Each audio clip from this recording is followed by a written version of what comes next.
নমস্কাৰ। আজি ৫ জুন তাৰিখ বুধবাৰে আমাৰ পাগালাপাৰা প্ৰাথমিক বিদ্যালয়ত গ্ৰীষ্মকালীন শিবিৰ আয়োজন আৰু বিশ্ব পৰিৱেশ দিৱস উদযাপনৰ প্ৰস্তুতি কাৰ্য ইতিমধ্যে আমি চলাই আছোঁ আৰু সেই মৰ্মে আমাৰ প্ৰতিটো কাৰ্যসূচী আমি পুংখানুপুংখভাৱে আলোচনা কৰিবলৈ আজি সভাখন আহ্বান কৰা হৈছে। আমি আজি গ্ৰীষ্মকালীন শিবিৰ আৰু বিশ্ব পৰিৱেশ দিৱস উদযাপনৰ প্ৰথম কাৰ্য হিচাপে শোভাযাত্ৰা আয়োজন কৰোঁ, বৃক্ষ ৰোপণ কৰোঁ আৰু শপত গ্ৰহণ কৰোঁ। তাৰে পিছত গ্ৰীষ্মকালীন শিবিৰৰ কিছু কাৰ্য ৰূপায়ণ কৰিবলৈ আমি এটি প্ৰকল্প প্ৰস্তুত কৰিবৰ কাৰণে এই পাগালাপাৰা গাঁৱৰে এখন ঐতিহাসিক নামঘৰ এখন থানলৈকে গৈ আমি প্ৰজেক্ট প্ৰস্তুত কৰোঁ।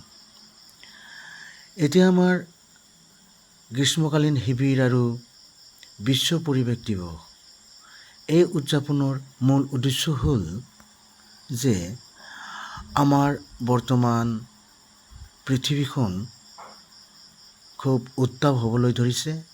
ইয়াৰ মূল কাৰণ হ'ল গছ নোহোৱাৰ কাৰণে। গছ থাকিলে পৰিৱেশ সেউজীয়া হ'ব আৰু বৰষুণো নামি আহে। গছৰ পৰা আমি খাদ্য পাওঁ, ঔষধ পাওঁ, গছৰ পৰা আমি অক্সিজেন পাওঁ। গতিকে আমি গছক সঁচাকৈ আমি খুব মৰম কৰিব লাগে আৰু বৃক্ষৰোপণ কৰিব লাগে। গছ থাকিলেহে আমি সকলো প্ৰাণী জীয়াই থাকিম। গতিকে গছক আমি অতি যত্ন সহকাৰে ৰক্ষা কৰিব লাগে।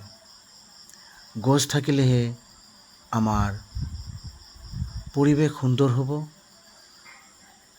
পৰিৱেশ শীতল হ'ব আৰু জীয়াই থকাৰ উপযুক্ত পৰিৱেশ সৃষ্টি হ'ব। সেইকাৰণে আমি গছ ধ্বংস কৰিব নালাগে। গছক আমি সদায় অতি যত্ন সহকাৰে সাৰ পানী দি ডাঙৰ দীঘল কৰিব লাগে। গছ থাকিলেহে আমাৰ জৈৱ সাৰ আমি খেতি কৰাৰ কাৰণে পাব পাৰোঁ আৰু এই গছে আমাক জীৱনটো সুন্দৰভাৱে চলাই লৈ যাব। সেয়েহে আমি গছৰ প্ৰতি আমাৰ কৰিব লগা কামখিনি আমি প্ৰত্যেকেই গছক জীয়াই ৰাখিবৰ কাৰণে আমি চেষ্টা কৰিব লাগে। আমি প্ৰতিজন ব্যক্তিয়েই ডেইলি ৩ জোপাকৈ যদি গছ ৰোপণ কৰোঁ, তেতিয়াহ'লে নিজৰ ভৱিষ্যত সুন্দৰ হ'ব, পৰিৱেশ সুন্দৰ হ'ব আৰু নিজেও আৰ্থিক দিশটো টনকিয়াল কৰি ল'ব পাৰিব। যিবোৰ আমাৰ গছ পাতৰ আৱৰ্জনা আছে, সেইবোৰ মাটিত পুতি থ'লে পচন সাৰ হ'ব আৰু যিবিলাক প্লাষ্টিক জাতীয় সামগ্ৰী আছে, সেইবোৰ আচলতে আমি ব্যৱহাৰ কৰিব নালাগে। যদিও কিবা কাৰণত ব্যৱহাৰ কৰা হয়, সেইবোৰ মাটিত যধে মধে পেলাই দিব নালাগে। সেইবোৰ আমি জুইত পুৰি পেলাব লাগে। কাৰণ প্লাষ্টিকে মাটি প্ৰদূষণ কৰে। শ্ৰদ্ধেয় ৰাইজ, বায়ু নিৰ্মল কৰিবৰ কাৰণে আমি বৃক্ষ ৰোপণ কৰিব লাগে।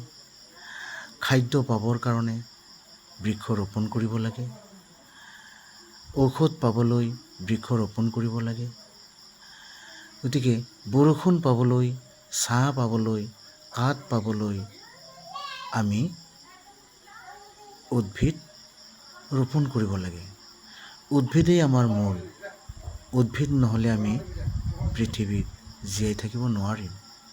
গতিকে প্ৰত্যেকেই সংকল্প লওক, উদ্ভিদক যেন আমি অতি আদৰ যত্ন কৰি জীয়াই ৰাখিব পাৰোঁ।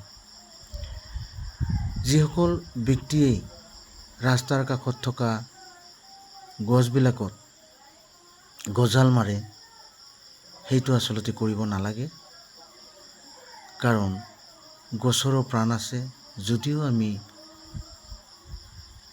কান্দাটো গম নাপাওঁ, সেইকাৰণে কৈছোঁ, গছ থকাৰ কাৰণে আমি অক্সিজেন পাইছোঁ। গতিকে অক্সিজেন থকাৰ কাৰণে আমি জীয়াই থাকিব পাৰিছোঁ। সেইকাৰণে কৈছোঁ, গছ যধে মধে কাটিব নালাগে, ধ্বংস কৰিব নালাগে, গজাল মাৰিব নালাগে। আমি গছবিলাকক আদৰ যত্ন কৰি ৰাখিবলৈ যত্নপৰ হোৱাহে উচিত। গতিকে মই এইখিনি ক'লোঁ আৰু প্ৰত্যেকেই গছৰ প্ৰতি দয়ালু হওক, তাৰে মই কামনা কৰি মোৰ চমু ভাষণ ইমানতে সামৰণি মাৰিলোঁ। ধন্যবাদ।